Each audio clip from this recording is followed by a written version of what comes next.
सबके लिए जो है ना वो यकसा टाइम ही है, 10 मिनट ही है, लेकिन अगर आप कोशिश करते बजट बुक पढ़ के आते फिर बात करते तो वो ज़्यादा अच्छा हो जाता। मलिहा मंजूर साहिबा, मलिहा मंजूर साहब।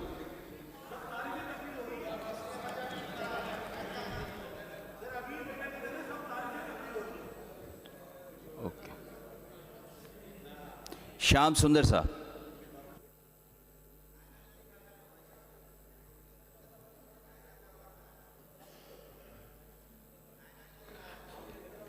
सब खां पहिरियां ई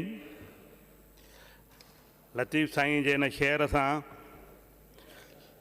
साईं सदाईं करी मथे सुंद सुकार दोस्त मिठा दिलदार आलम सब आबाद करी।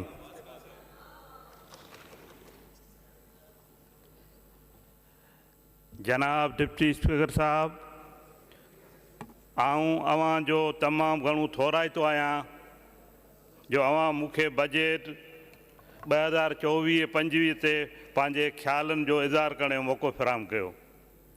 जनाब डिप्टी स्पीकर साहब, सभ खां पहिरियां ई आऊं बाजारे रब भॻवान जो इंतिहाई निमाणे ऐं निवड़त सां एहसानमंद आहियां जंहिं मूं ते बाज करे सिंध असेंबलीअ जे ऐवान जो मेंबर थियण जो एज़ाज़ अता कयो।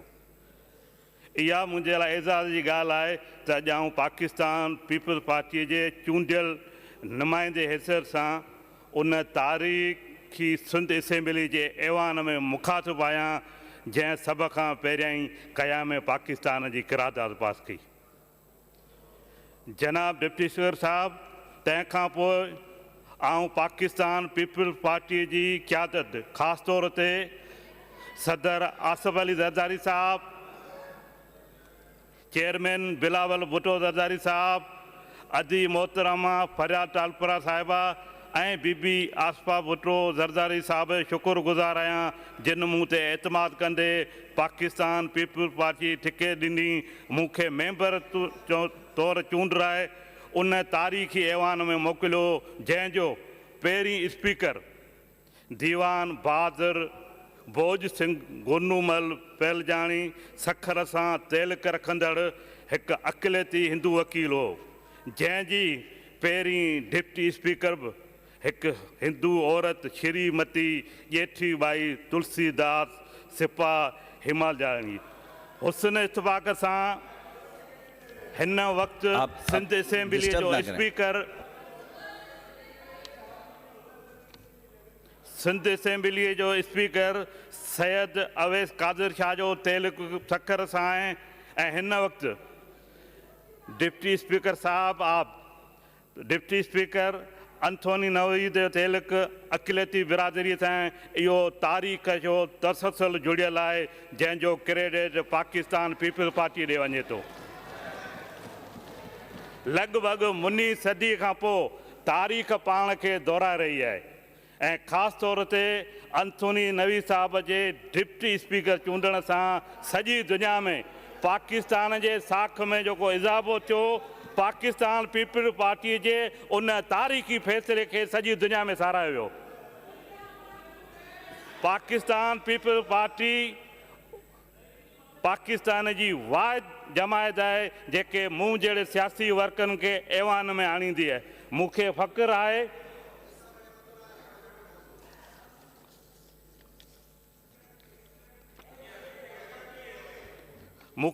आहे त मुंहिंजे वालिद किशन चंद आडवाणीअ शहीद फाज़िल जहिड़े अडोल ऐं मुजाहिद शख़्स सां गॾिजी सियासी जदोजहद कई।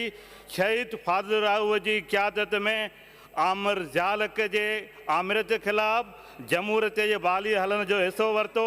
शहीद फाज़िल सां गॾु क़ैद पिणु काटियो ऐं उन MRD जी तहरीक जी सरवाण सुपह सालार शहीद मोहतरमा बेनज़ीर भुट्टो साहिब करे हुई।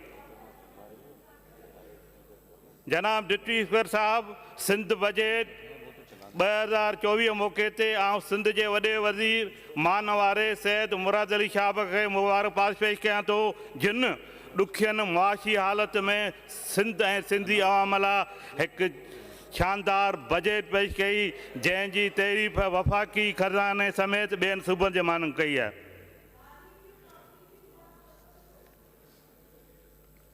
जनाब डिप्टी स्पीकर साहब, बजट खे ॾिसो वञे, हिन बजट में तइलीम खां सभ खां वधीक रक़म 519 अरब रखी वई आहे। सिहत लाइ 334 अरब रखिया विया आहिनि।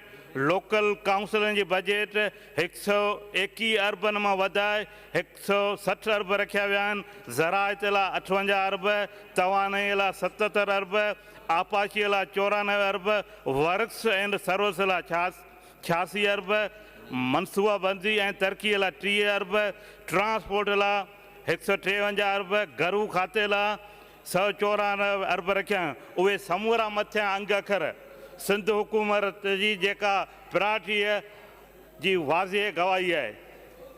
जनाब डिप्टी स्पीकर साहब, पाकिस्तान पीपल्स पार्टी सिंध हुकूमत अक़िलियत जे तहफ़्फ़ुज़ लाइ हमेशह क़दम कया आहिनि।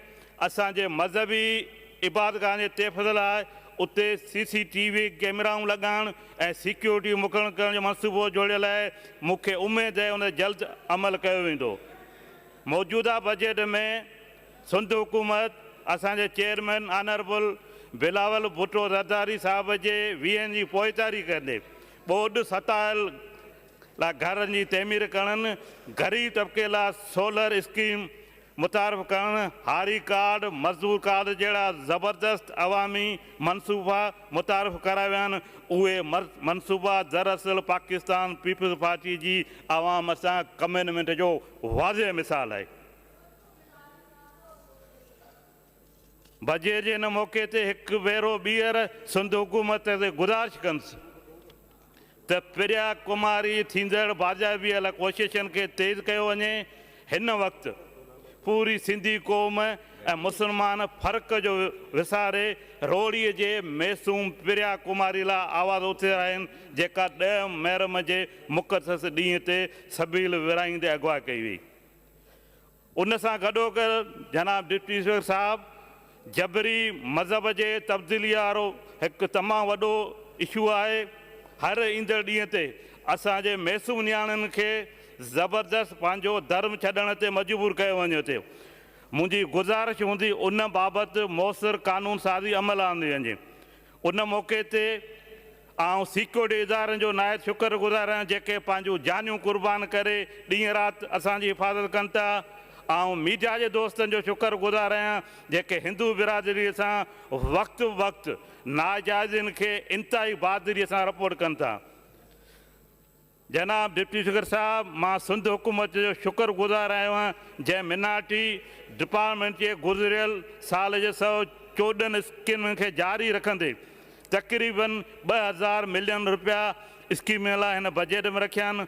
उमेद उन्हनि जे मुकमल थियण सां असांजा घणा मसइला हल थींदा। उन सां गॾोगॾु मां सिंध हुकूमत जो शुक्रगुज़ार आहियां जंहिं मिनार्टी अफेयर्स डिपार्टमेंट जे रोज़मर्रे जे ख़र्चनि ऐं पघारनि लाइ 1557 मिलियन रुपया हिन बजट में रखिया आहिनि। उन खां सवाइ कुझु इज़ाफ़ी मनसूबनि जूं तजवीज़ पेश कनि थियूं। उन ते अमल थियण सां अवाम खे फ़ाइदो थींदो। जीअं त मुंहिंजो तइल्लुक़ मुंहिंजी जनम भूमि थाणू बूला खान कोस्तान ज़िलो जामशोरो सां आहे। कोस्तान ऐं थर सिंध जा उहे 2 वाहिद इलाइक़ा आहिनि जिन सां कुदरती केर बि उते ईंदो उनखे हमदर्दी थींदी आहे। कोस्ताननि जी महिमान नवाज़ी, सिंध जा माण्हू हूअं ई घणा महिमान नवाज़ आहिनि, पर स्पेशली कोस्ताननि जी जेका महिमान नवाज़ी उन्हनि जी मोहबत उन्हनि जो केरु मटु न आहे। उन जे पोइते पियल इलाइक़नि लाइ तइलीम जे हवाले सां थाणे बूलाखान में पॉलिटेक्निक कॉलेज क़ाइमु कयो वञे, स्पोर्ट ग्राउंड ऐं शहीद बेनज़ीर भुट्टो पब्लिक लाइब्रेरी क़ाइमु कई वञे जीअं नौजवान किताबनि खे पढ़नि। उन सां अलावा सॼी सिंध में शहीद बेनज़ीर भुट्टो जे हवाले सां पब्लिक लाइब्रेरियूं क़ाइमु थींदियूं त उन सां असांजी शऊर जी सतह बुलंद थींदी। उन खां अलावा सर सुभाणे असांजी हिन एशिया खंड जी अज़ीम लीडर शहीद मोहतरमा बेनज़ीर भुट्टो जो जनम ॾींहुं, उन मौक़े जे मुनासिब सां शहीद राणी मोहतरम बेनज़ीर भुट्टो खे खिराज अक़ीदत पेश कयूं था जंहिं आमिर ज़िया डिक्टेटर मुशरफ जे दौर में जमहूरियत जे बहाली अवाम जे हक़नि लाइ भरपूर जदोजहद कई। आख़िर में पंहिंजे मुल्क ऐं क़ौम लाइ पंहिंजी जान क़ुर्बान करे तारीख़ी वर्क में हमेशह लाइ अमर थी वई। डॉक्टर साहब वाइंड अप कर लीजिएगा। सर 1 मिनट ओके, हिकिड़ो मिनट हो सर। उन खां सवाइ हाणे ताज़ो असांजी हिकिड़ी कमेटी ट्रस्ट ठही एनिमल वेलफेयर ट्रस्ट। आउं अॼु मोहतरमा फरियाद टालपुर साहिब जे उन अमल खे वाखाणींसि जंहिंजे सरबाई में जानवरनि सां हमदर्दी ऐं मोहबत करण जो जेको अमल शुरू थियो आहे, सच त इहो कुदरत सां मोहबत करण जो हिकिड़ो बहितरीनु मिसाल आहे। बहुत शुक्रिया डॉक्टर साहब, थैंक यू, बहुत शुक्रिया। अब्दुल